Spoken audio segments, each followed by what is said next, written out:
తాకట్లో ఉన్న మీ బంగారాన్ని విడిపించి ఆ రోజు ఆన్లైన్ రేటుకి కొంటాం. Sharma gold company. ఇది హైదరాబాద్ లోని మద్యం ప్రియులకు మరో బ్యాడ్ న్యూస్ అనే చెప్పుకోవాలి. ఇక ఇప్పటికే బీర్ల ధరలు పెంచిన సర్కార్ మందుబాబులకు షాక్ ఇచ్చింది. అయినా సరే మందుబాబులు తగ్గేదేలే అంటున్నారు. వేసవి రాకముందే బీర్లు తెగ దాగిస్తూ డిమాండ్ పెంచేస్తూ రాష్ట్రానికి ఆదాయాన్ని పెంచేందుకు సాయశక్తులా ప్రయత్నిస్తున్నారు.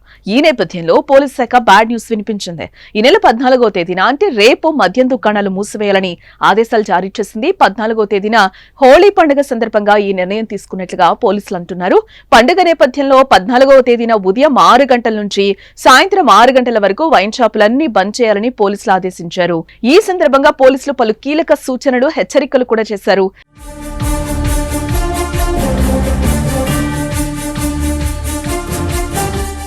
హోళీ పండుగ సందర్భంగా ప్రజలకు ఎలాంటి ఇబ్బంది కలగకుండా, సమాజంలో శాంతి భద్రతలకు ఎలాంటి భంగం వాటిల్లకుండా మద్యం దుకాణాలు మూసివేయాలని వైన్స్ నిర్వాహకులకు పోలీసు అధికారులు ఆదేశాలు జారీ చేశారు. ఇక మరోపక్క కేవలం మద్యం దుకాణాల యజమానుడికే కాదండోయ్, మందుబాబులకు కూడా పోలీసులు హెచ్చరికలు జారీ చేశారు.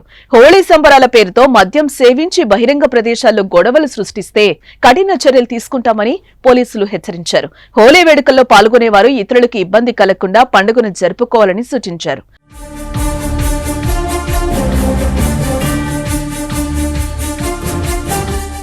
బహిరంగ ప్రదేశాల్లో వాహనదారులపై, సంబంధం లేని వ్యక్తులపై రంగులు చల్లుతూ ఇబ్బందులకు గురి చేయొద్దని కూడా హెచ్చరించారు.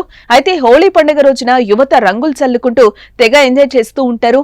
ఎక్కడ చూసినా కలర్ఫుల్ గా కనిపిస్తూ ఉంటుంది. అయితే కొంతమంది యువత మాత్రం హోళీ పేరుతో అతి చేస్తూ ఉంటారు. గుడ్లు, టమాటాలు కొడుతూ ఇతరులను కాస్త ఇబ్బంది పెడుతూ ఉంటారు. ఇక కొంతమంది సంబరాల పేరుతో మద్యం సేవించి తమ స్నేహితుల మీదే కాకుండా అసలు ఏ మాత్రం సంబంధం లేని వ్యక్తులపై రంగులు చల్లుతూ గొడవలకు దిగుతూ నానా రచ్చ చేస్తూ ఉంటారు కూడా.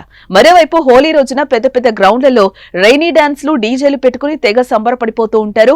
అక్కడ కూడా మద్యం సేవించి నానా రచ్చ చేసే వాళ్ళు కూడా ఉండొచ్చు.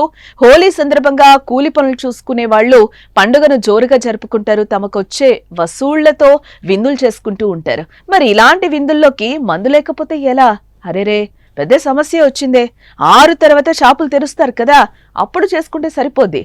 ఇది మాత్రం ఖచ్చితంగా బ్యాడ్ న్యూస్ లోనూ ఊరటనిచ్చే అంశమే మరి.